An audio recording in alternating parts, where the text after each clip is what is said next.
Hello everyone, my name is El Parnaso and in today's video I'm gonna show you yet again another yummy match against Kewl. So don't forget to leave a like, subscribe and share the channel with your people so we can grow. Also remember that I will still be updating the best yummy masterclass with the information that I used to win the national championship and almost go to Worlds, making top 8 at the Continental Championship. As you can see, I just updated this one yesterday and already has almost like over 5 hours of content, and eventually this will become 6 hours, 7 hours and even 8 just for $20. Give it a shot. And now let's begin. So for this one, I'm pretty sure I'm losing the dice roll. Yes. So here, like, this is kind of tough, right? This is just life. You're going second, you have two of the very same name, other starter, and the same hand trap, right? So you can see here that my opponent is kind of nice with his hand, but I'm trying to play it anyways, right? So I'm like, at least at the beginning, because I'm throwing the Ash. He has actually the Rotary, not only the Rotary, but another name, which in this case is the Rico. So I'm pretty sure, like, here he's gonna be able to leave the Silent, the Arrest, the Sets, and with this hand I was just thinking, like, maybe another day. Because, you know, I'll just win the other two, like, no problem. So, you know, just like, I'm just gonna go first here. And now let's see what we can do. So we are drawing our best yummy name, which is nice, and 4 hand traps. Well, 3 hand traps and 1 card of our side deck. So we kinda nice, right? However, our opponent will throw the Purulia at us. So I'm just thinking, okay, I'm gonna try just to giving 1 draw, because I have the only yummy name that I will consider to use as a second draw again to my opponent. Because, you know, you go for the Capsi Yami way, you add this asshole, and then you special summon it from the hand. Those will be 2 draws. However, because I already have it, I'm kind of chilling right here. Like, my opponent is just Upstart Goblin at that point. I'm gonna leave less on the board, yes, but you know, it is what it is. So it's still better than getting forward, right? So here my opponent, because I assume because they have the Purulia, they just want me to waste my surprise, is deciding to go with the Harmonia here, like just here. So, you know, I'm just getting my surprise, and here I need to use my surprise in order to keep playing, because remember, you are playing Yu-Gi-Oh! Not to leave a specific board, not to leave a specific interaction or a specific card. You're playing Yu-Gi-Oh! To fucking win, okay? So whatever you need to do when it comes to the development of your plays, your combo, your end board, blah blah blah, just do it, because if it's needed to win, it's what you need to do, right? So don't complicate yourself when you need to waste cards that you are very used to leave as end boards or centerpieces of your development, okay? Just, you know, that it is what it is. So here I'm just, you know, trying to make sure that I'm not gonna give him like any kind of more draws. But now, thanks to him using their Harmonia, I can consider, just for extension purposes and in order for me to get rid not only of this Harmonia, but the Win Pegasus, that is a very good disruption against this deck, because we have 2 different cards that pop in Yami Cookie and the Yami Crookie. So it's relevant to try to get rid of both, because Harmonia is a 2500 monster that can just go battle and, you know, beat the shit out of you. Especially if the surprise may not be in your board, if you are not making this second draw of the Purulia, right? So that is what I'm going to do here, because, but before, if you are seeing my masterclass, you know that with the combos, the logic, blah blah blah, you know that here, instead of going for the Capsi, I'm going for the Lollipop first, okay, to respect a lot of different shit. So here I'm going first with the Lollipop, and I'm going for the Capsi. Now the Capsi is gonna give me first the Cookie, that obviously is very good against the Kewl when it comes to the quality interaction, and I'm getting the Marshmallow. So here is when I'm gonna give in the second draw. The marshmallow is going to give in the draw, which yeah, we are well the gospel, right? Like, and I'm getting back the surprise. So here I'm just making sure I have Linkuribu in my graveyard before I go for the Reprodocus.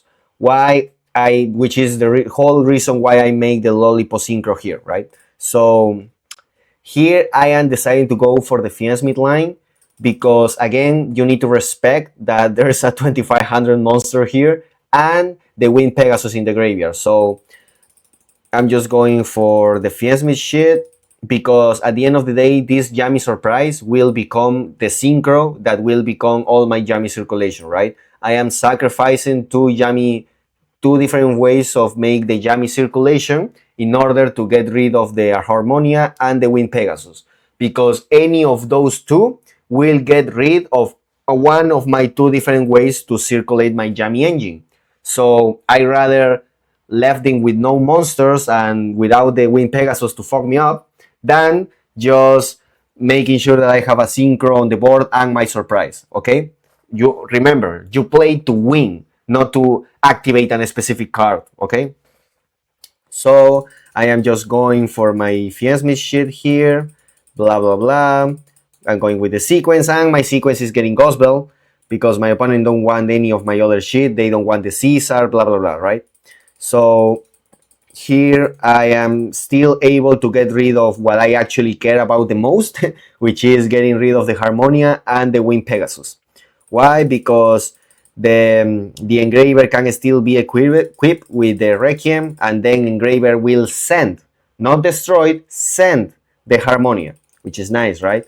And then I can use these two to go, like I was just thinking here, right? Like obviously here I'm just obviously because I played the game, I can tell you easily what was my line of thinking, right? But obviously then I was just making sure that if it was worth it to just make one Yami circulation, right?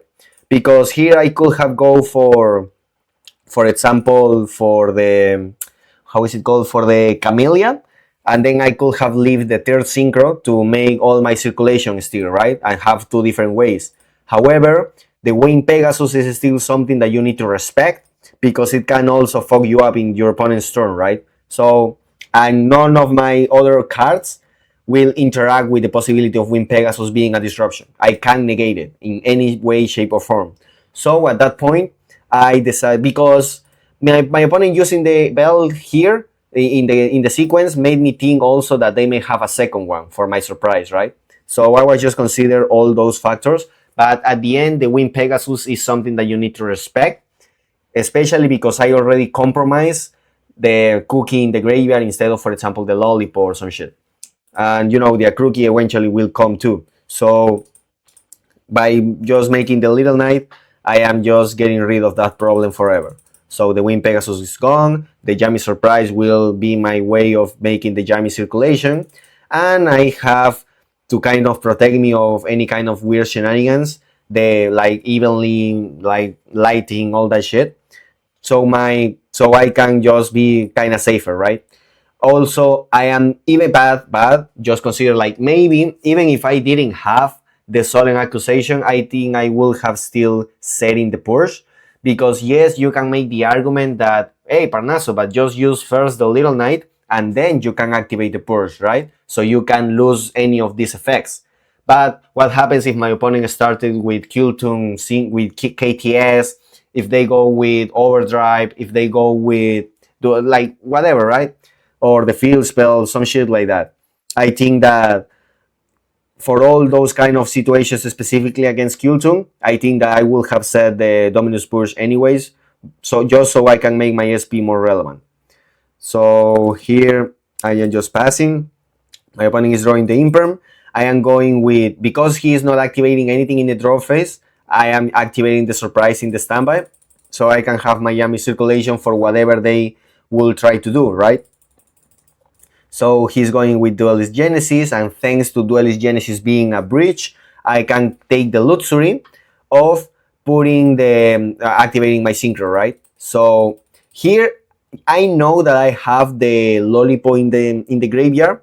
However, I wanted to guarantee that I don't put myself in the scenario of they making a normal summon of a Kewl, not activating any effect and going straight with synchros that could fuck me over. So because that plays around also the SP Little Knight. So I was just making sure that I can set whatever they are normal summoning if they without using their effect. I know that you can make the argument that, hey, if I do that, I am exposing myself to cards like KTS. However, I am making all this reasoning because I have also the Solemn Accusation set. And even if I need to use the Solemn Accusation for other shit, cards like KTS that can fuck me over in this logic of setting the normal summon that he may have, and the normal summon that he's using without the trigger the normal summon effect, so he can play around my synchro and the SP Little Knight, can also be punished if because I have the purge to negate a possible KTS that could fuck me over on that logic, right?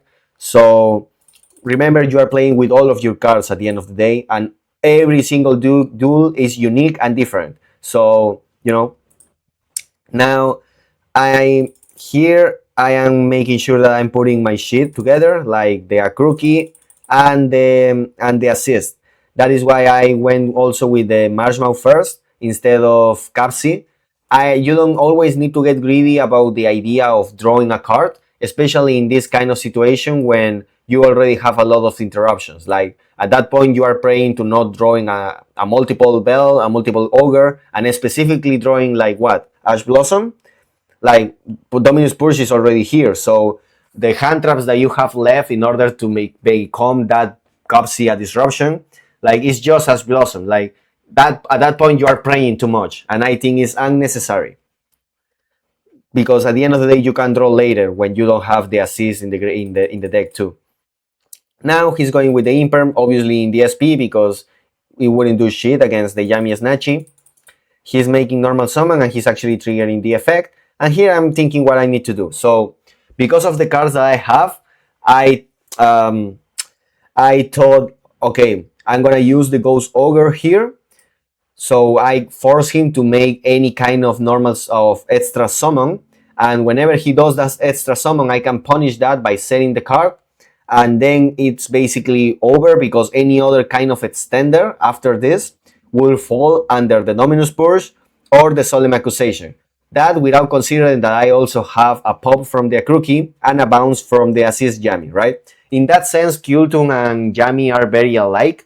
If they are unable to stick a monster on the board, they don't do shit, no matter what. So here he's going to try what I just told you, right? He's going to try to play around my Ghost Ogre, but I have the Solemn Accusation, and even if I didn't have that Solemn Accusation, I had the Dominus Purge too, so we're good.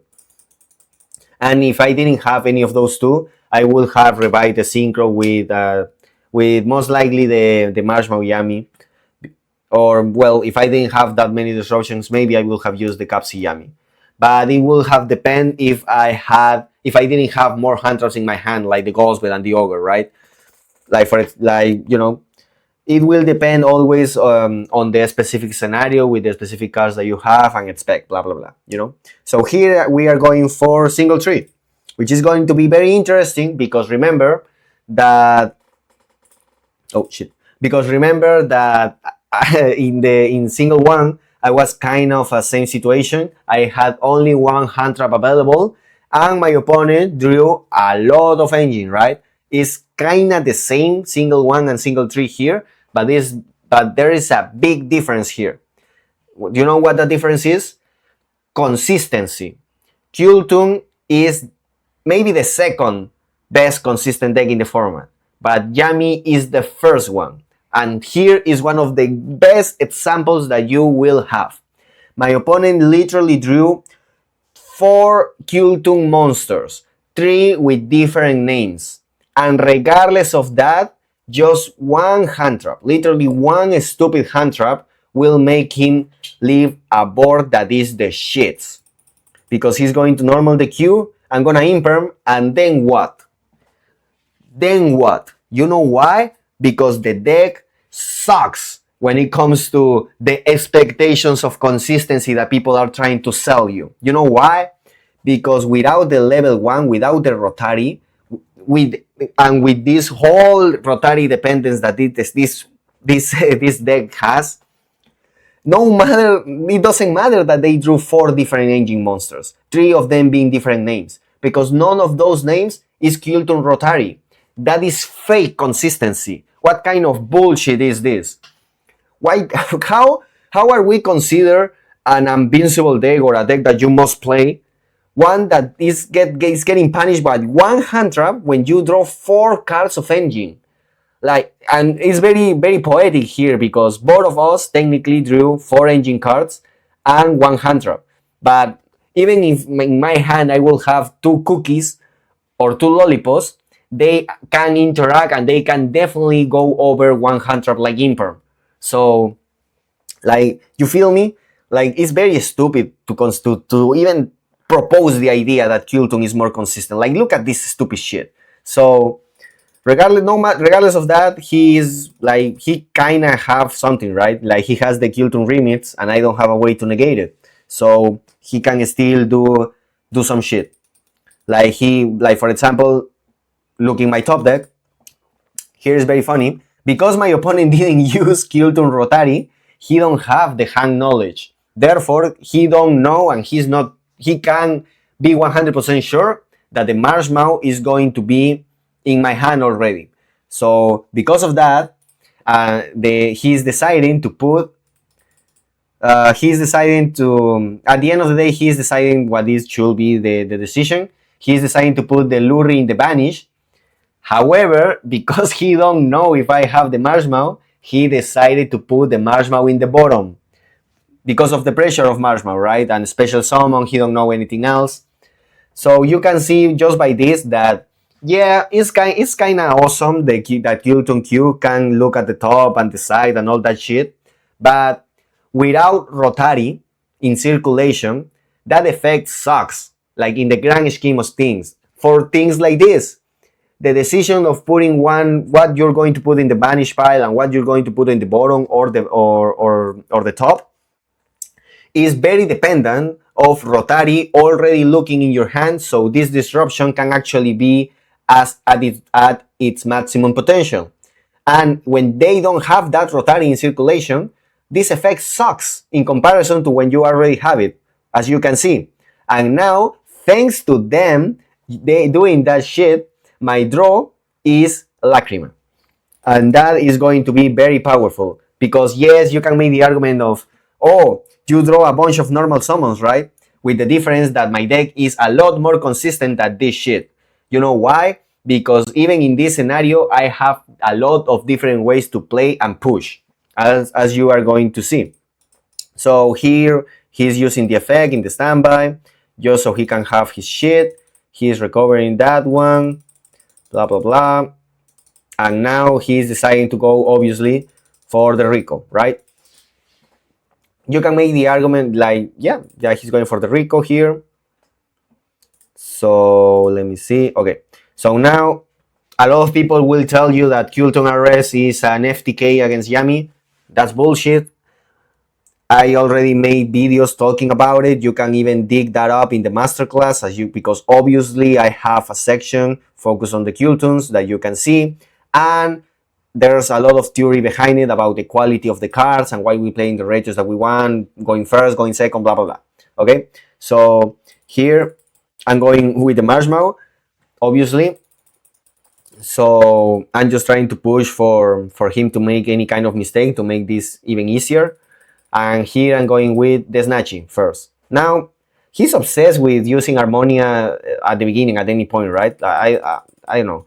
But the point is that he's using the Harmonia right now. Here I'm just thinking if it's worth it to try to go for the Akruki. But, you know, at that point, I just go with the Mignon. No, yeah. So here I go with normal Lacrima, and I decided to not use the effect. I needed the Lacrima to be my normal summon here because Engraver is an exchange with the Kilton RS, and before the Engraver becomes the Kilton RS, can become a Link 1.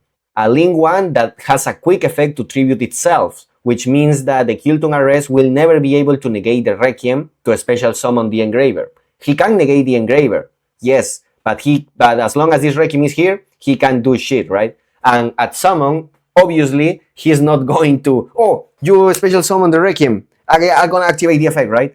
Like, he's not gonna do that, right? So, because he's deciding not to do that, because obviously he won't, and again, I really needed this Lacrima to stay on the field, so I was just trying to respect Ghost Ogre, because it was very important, right? If he Ghost Ogre my Lacrima, like, it was kind of a problem, right? I just don't want to expose myself to any kind of bullshit, because yes, I know that you can say, hey, Parnaso, if they ogre the Lacrima, you send Engraver sends back the Lacrima, and then you kind of be in that position just like that, right? But why I'm going to risk myself? Like, I was just trying to be careful, even though I should know already that the Kilton Q was here. So, so yeah, maybe I should have just used the effect, but at this point I was trying to be careful, because I think it was very late and I forgot that this was Kilton Q. So I was just thinking, I don't want to lose to an Ogre Gospel combination at this point. So, and I didn't need the extra Engraver here in order to win. So, I was good. Here I decided to go with Special Summon Cookie, and then I was just counting how many tuners were in both graveyards. So thanks Imperm for being a trap card and not a tuner, very important. Because now he only has 3 tuners four tuners to make this guy, oh no, not even the field, the graveyards. So just 3 tuners. So this asshole only has 2600. So, which is very important here, because if I use Cookie to lower 1000 here, it will become just 1600, which means that my Cookie now is only 100 attack less than the Kilton Arrest, which means that as long as I special summon any other Yami on the field, no matter what Yami, my Cookie will be able to just go to battle and attack the Kilton Arrest, and if he tries to, for example, avoids that with the effect of Kilton Arrest, then my Requiem can use the effect, special summon the Engraver, and then just send the Kilton Arrest and keep playing regardless, right? So here that is why I'm using the effect here, and then all I need is just special summon another one, right? Which is what I'm going to do. Not only that, thanks to the Yami being Lollipop, now this Wind Pegasus is basically useless, because I'm going to send it back. Yes. And now, because I have 2 Yamis, each of them are 1000 plus attack, which means that I can just go to battle and get this shit done. Like, my opponent is realizing this just now. And now, the duel is basically over. So don't be afraid of a Kilton Arrest, because as you can see, your engine is more than enough to beat him. And if you didn't draw that many engine, you should have drawn hand traps or power spells that can deal with that shit. So also, again, I think that a very big important lesson is the fake idea that of people are trying to sell you all these months of Kilton being the most consistent deck in the format. How the fuck this is going to be the most consistent deck in the format if you're drawing 4 engine cards just to lose to one stupid Imperm? Something that will not happen when you're playing the actual best consistent deck in the format, which is Yami. So that is what I wanted to share with you today. Again, if you want to see even more deep, if you want to dig even deeper, just give it a shot to the masterclass that will get even more updates as we are keeping coming. And that will be for today. Bye bye.